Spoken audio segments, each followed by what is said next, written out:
Hello everyone and welcome again to another Teacher Joseph podcast. The question today is, what is a shadow government? A shadow government. Well, we have the main government, which of course has total power in our democracy. But a shadow government is the government's opposition, the other government that's likely to get in if the main party don't win the election again. It's called the shadow government because quite often it mirrors the positions of the main government. So, if the main government has an interior minister to look after internal things, then the shadow government will have a shadow interior minister.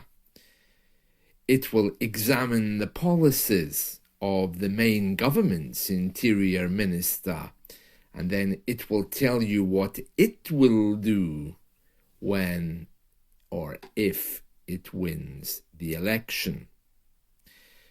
The shadow government's titles are the same as the main government's, but they put the word shadow beforehand. For example, you might hear in the news, the shadow Home Secretary has made a statement. Well, that's not the Home Secretary of the government. That's the opponent, the shadow Home Secretary. Every time the government do something, like create a new position or give advice on a policy, the shadow government will say what it thinks and what it would do. So, for example, if the foreign minister of our government makes a statement, the shadow foreign minister will also make a statement about what he thinks. Now, in the news today, there's a news story which has been given by one of the shadow ministers, somebody from the shadow government. And it says here, Shadow Minister Annalise Dodds wants the process for changing gender modernized.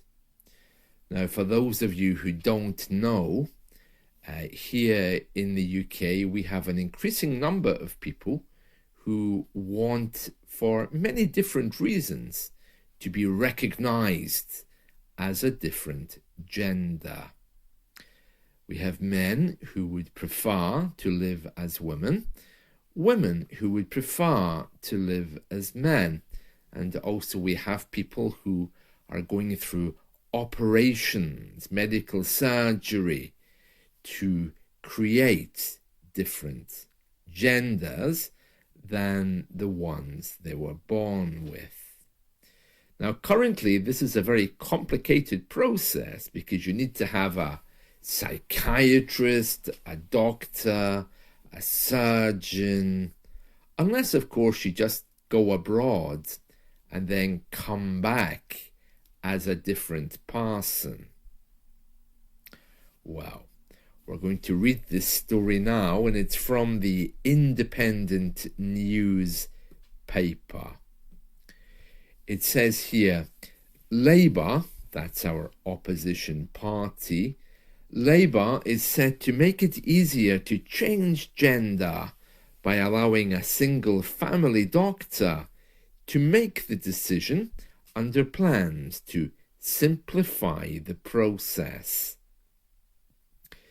The policy will include one doctor approving gender recognition certificates to stop the humiliation of changing gender.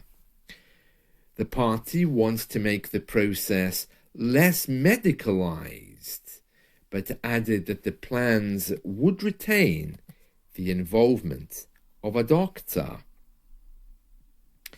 Annalise Dodds, the shadow Women and Equality Secretary, told the newspaper, "We want to see the process for gender recognition modernized, while still protecting single space for biological women."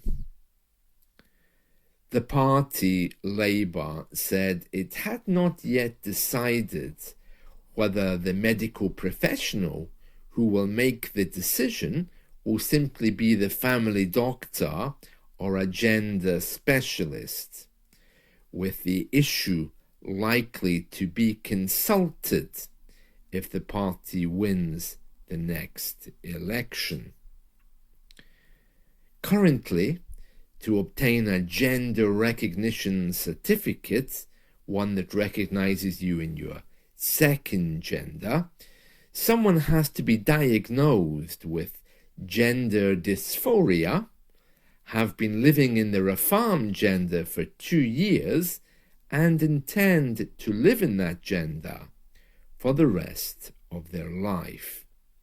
True medical reports are required, and obtaining one allows people to update their birth certificate, get married, or enter into another partnership with a person recognizing their affirmed gender.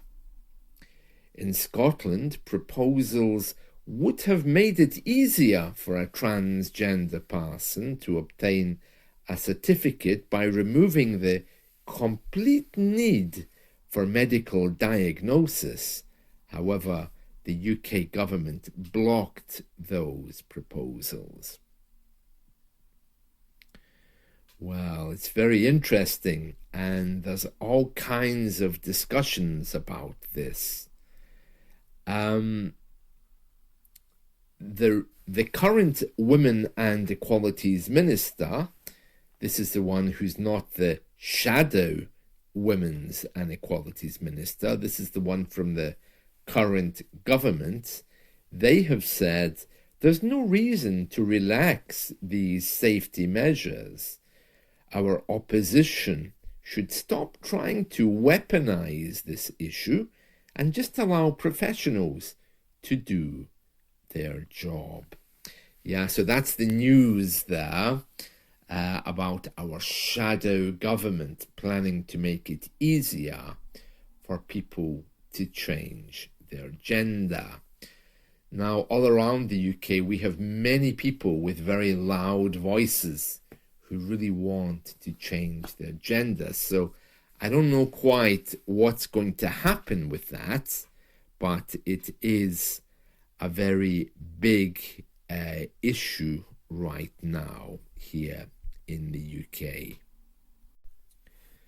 Also in the news is the King's latest portrait. This is his official portrait, which will be given to certain places and displayed in particular places as well. And the government and the shadow government, everyone, including the public, are asking questions about it because it's one of these modern artistic impressions of our king, and it looks a little bit odd.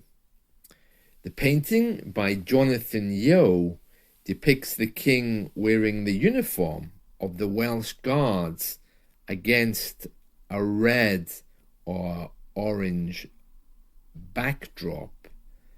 Now we're going to read the story here. This is from the Independent.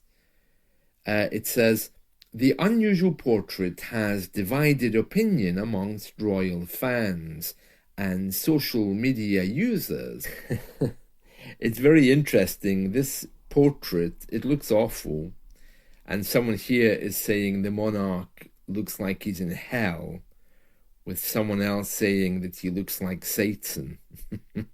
So lots of things to think about there. it really isn't flattering. It looks like a very deep, angry painting.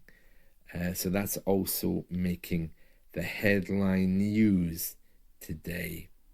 Well, that's it from me. I hope you've enjoyed this. Let's talk soon. See you. Bye.